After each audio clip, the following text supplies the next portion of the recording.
2, 1. This is basic reconstruction for Mr. Mokriak's accident that was involved with Miller's Mustang, Langstar, and Chewbacca's truck and the expedition. This is based on all three experts, Lou Grill, Painter and Post, and all the testimonies and my driver experience opinion. Okay, this will be Chewbacca's truck. This is Langstar's truck. This is the Mustang Miller. This will be used as Expeditions tag, I guess. And this will be as the Mr. Mokriak's truck. Okay, this is before the hill, up the hill, the scenario which nobody knows exactly what happened. In my opinion, and in some of the testimony, this is what I figured out that happened. Okay, they were all traveling in the right lane, which normally happens at nighttime. There's nobody to pass. Everybody travels in the right lane. Let's say they're all going 75 miles per hour, legal limit.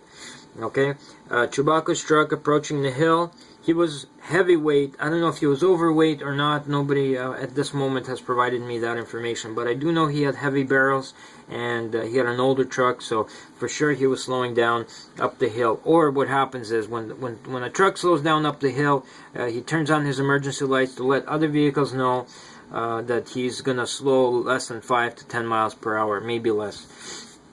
So he's going up the hill.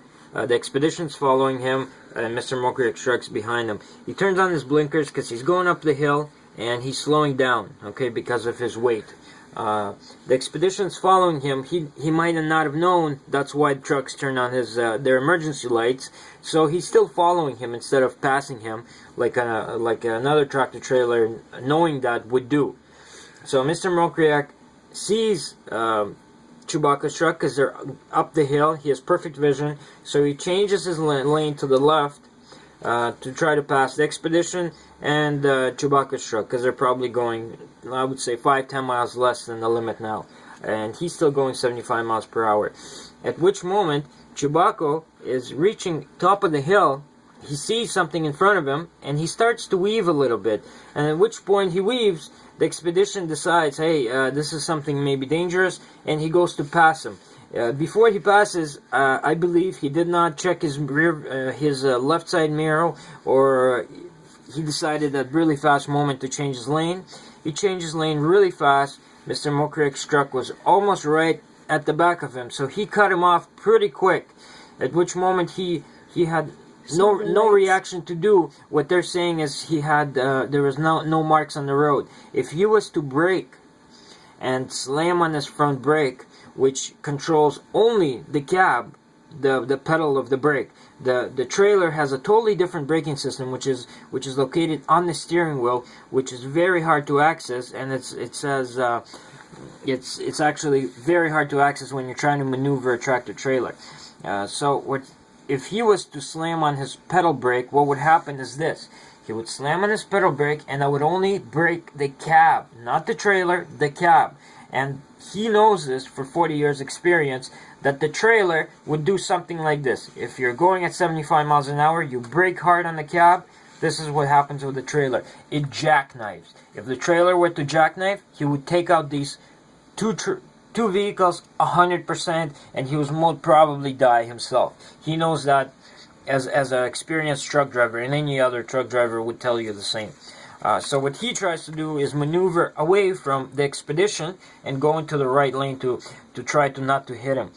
But at the moment that expedition cut him off, he would have seen his rear view lights of Mr. Mokriak's headlights in his rearview mirror that are much brighter than the ones in the left and right mirrors on the doors. So that would have let him know, the expedition, the other Victor there, that he just cut somebody off pretty close, and that must have scared him, and he went back into the right lane. But at which moment Mr. Mokriak's truck is already heading that way, and he had really no option.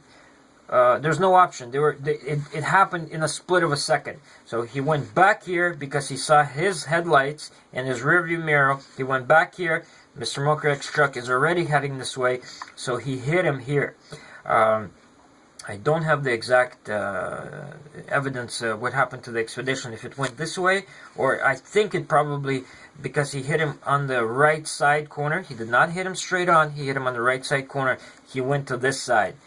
At which moment, Chewbacca is still weaving left and right, and it gave Mr. Mokriak some view over the hill, seeing the lights up ahead. So he knew his whole right side, the shoulder and the right lane was blocked. So what he had to do, he had to go back into his lane really fast. This is not a car that just goes left and right. This is a tractor trailer, which is very hard to maneuver at high speeds. He's trying to avoid now everything in the right lane and Chewbacca going in the left lane, and Chewbacca testifies to this, actually not testifies, but in his first report he admits to the police that he changed his lane with emergency lights on to the left before he felt a really big bang into his back. What happened was he cut Mr. Transportation's off, Mr. Mokriak's truck again, just as the Expedition did, into the right. And what happened was, this is the cab, this is the trailer, this is Mr. Mokriak's trailer hitting the back of the Chewbacca's trailer straight on. He was going maybe about 70 miles per hour, Mr. Mokriak, and Chewbacca's truck was going, I believe, about 25 miles per hour. And at this speed, this trailer colliding this trailer, that's where the real accident happened that would have killed Mr. Mokriak and dislodged even Chewbacca's rear axle to fly into Landstar's truck. So he hits him here.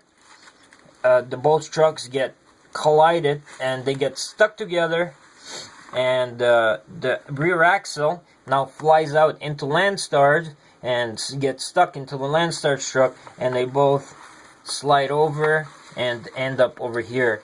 And this is where they burn, which I think at the same time one of their fuel tanks got ruptured, and this is where the fire started, and they ended up about there. This is my opinion about how the accident happened, and the thing that Mr. Mokriak had to work with, I think he did more than enough with his experience to try to avoid Landstar and Miller and everybody else there died being dead as well, because if his truck jackknifed, like they're saying, he didn't do anything beforehand. If he did brake straight at 75 miles per hour, he would have jackknifed and he would have killed everybody on the road. And he tried to take the best way out, and this is what he did. And the reason there is no marks over here before he changed from the left to right is if when you're driving on the highway and you just change lanes from left to right, right to left, there's no marks on the highway. Otherwise, the whole highway would be full of marks from people changing lanes. There's no lanes from changing left to right. The only time you will have a marking is when you're changing a lane at high speed and then you brake. And that's why you have a mark when he hit the Expedition. There's a right front tire for Mr. Mokriak's truck, clearly visible in the picture at the first hit with the Expedition. And this is the only scuff mark you do see. Why was this truck weaving in the first place? He was weaving because he was confused by the headlights, not the headlights, but the flashlights that Landstar's driver was flashing at his face. He couldn't see the emergency lights, I guarantee you, from Landstar's truck, because they were covered by the flashlights that Grossman and I believe Mr. Ken or whoever there was two people with flashlights behind Landstar's truck instead of triangles that would have been 300 feet behind the truck. The legal way to do it is to put triangles here, and Chewbacca would have seen them ahead of time, and he would have had more than enough time to see the triangles, to change his lane, to react, and to pass everybody normally and park on the right side. And the other thing, if Landstar didn't have any triangles, what he could have done in the 40 minutes was take his truck from here in 40 minutes time and pass Miller and park on the right shoulder just like the other Kenneth did normally, and then the way he's supposed to as well. And then Chewbacca would have had the same thing. He would have had more than enough vision at the top of the hill to see the Mustang, change his lane properly, and to pass everybody. And so would the expedition, and so would Mr. Mokriak, and then nobody would have been killed, and this accident would never have happened. Thank you for your time.